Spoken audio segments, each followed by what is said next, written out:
Joining us now, Connecticut Attorney General Richard Blumenthal, along with Nomi Prinz, former managing director at Goldman Sachs and author of It Takes a Pillage: Behind the Bonuses, Bailouts, and Backroom Deals from Washington to Wall Street. Attorney General Blumenthal, AIG is headquartered in your state.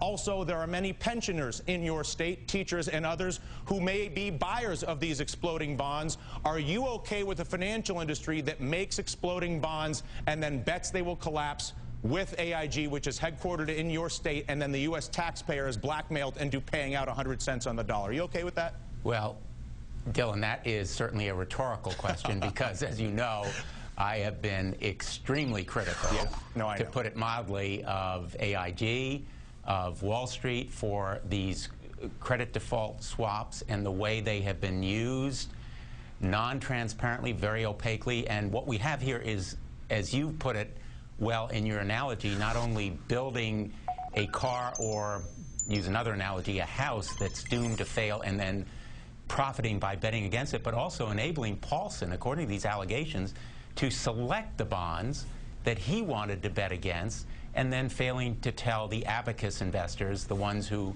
invested in these bonds, that they were giving him that kind of inside deal, in effect. So on behalf of the pensioners, the pension bonds, and I'm sure other states will be interested as well, we're reviewing what we can do and what we should do, as well as what we can do independently to investigate, because the good news here is that the SEC is finally beginning a thorough, searching, penetrating investigation, long overdue, but finally to hold Wall Street accountable for these deals. Are you launching an investigation of your own in Connecticut? We are reviewing what we can do and considering an investigation. We're not about to announce it at this point, but certainly if our pension funds have been harmed, we will take appropriate action, and there may be other bases to investigate as well. Nomi, you were a managing director at Goldman Sachs. Did you ever, for a client, manufacture a deliberately exploding bond the way that Goldman Sachs is accused of manufacturing one for John Paulson, where basically John Paulson, the hedge fund manager, got to design which pieces of the car he would remove? Goldman Sachs, as the car dealer, went out and sold it, and then Paulson and Goldman together bet against the future of this automobile. Were you involved in this sort of thing? I did do research on the initial sites of CDOs. I am guilty on that. I think the level of deception and alleged fraud in this case has gotten so far beyond even the initial CDOs that were created out of junk bonds to begin with, out of high-yield securities that were already determined to be high-yield, sort of like subprime loans, but already known to be so much worse. And bringing Paulson into the selection process and not only not disclosing that in the marketing materials, disclosing everybody else. It wasn't like the management selection process wasn't part of the deal. It was all there in the marketing documentation.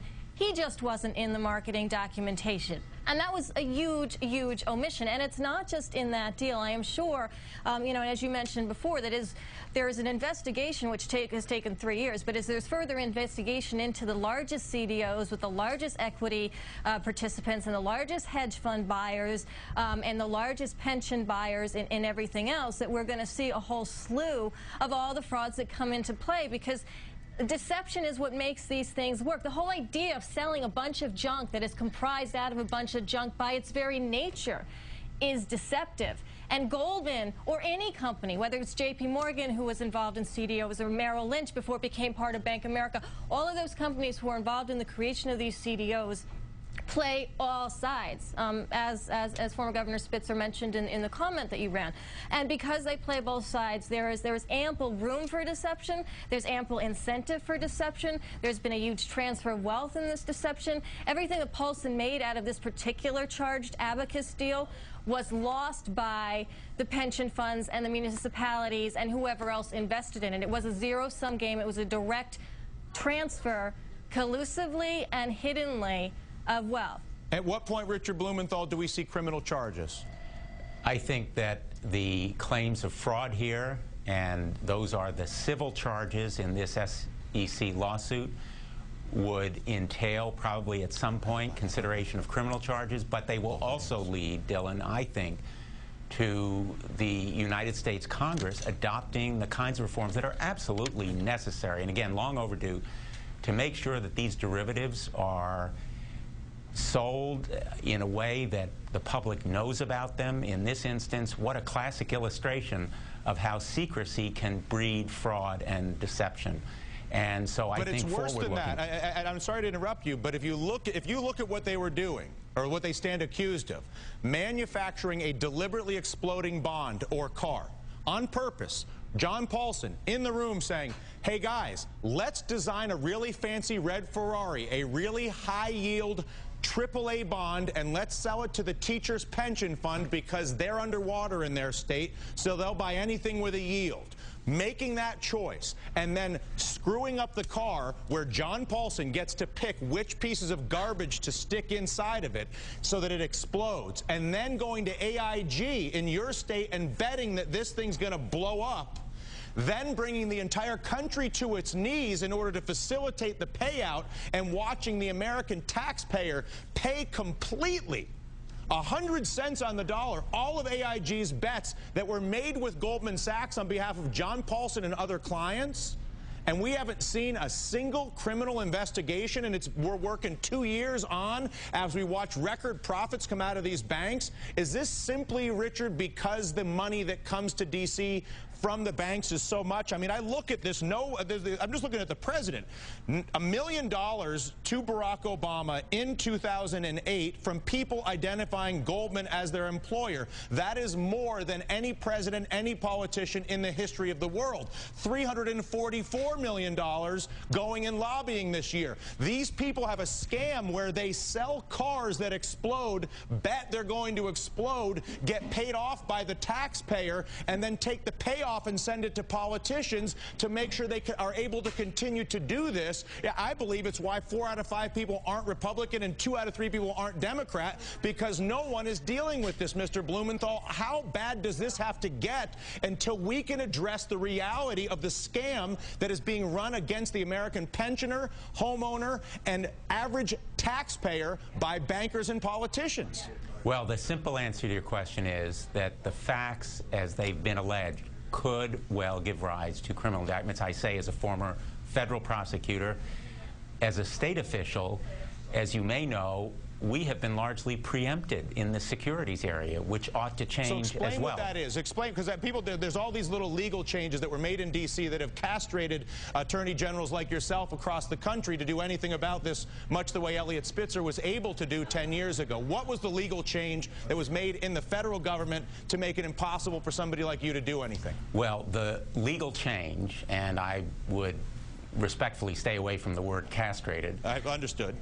Would be to deprive us of authority and give it solely to federal agencies like the SEC on the theory that the federal law should be only enforced by those federal agencies, not by states, to create uniformity and a national approach. That argument is valid to an extent, but not to the extent that state officials and prosecutors like myself and other attorneys general have been completely deprived of authority in most states. And the point here is, Dylan, that there should be a criminal investigation. No question about it. This deal was consummated in February 2007. The SEC under the prior administration was completely AWOL. And now, hopefully, we will see a reinvigorated and re-energized securities prosecuting agency at the federal level, and more authority to the states as a result of the reforms now going through Congress. I'm going to wrap this up. Nomi, thank you for the time. Mr. Blumenthal, thank you. Thank you for the time. I do want to offer the Goldman comment here, which I failed to do earlier, and I apologize for that. Goldman saying, we're disappointed that the SEC would bring this action related to a single transaction in the face of an extensive record which establishes that the accusations are unfounded in law and fact. We want to emphasize the following 4 critical points, and then they go on to talk about how they lost money on the transaction. Again, anybody's profit or loss on a given transaction when you're selling faulty bonds and betting they're going to explode, whether you're doing it for yourself or your customers, I feel like we have bigger fish to fry. And still, neither party wants to end too big to fail. Isn't that funny?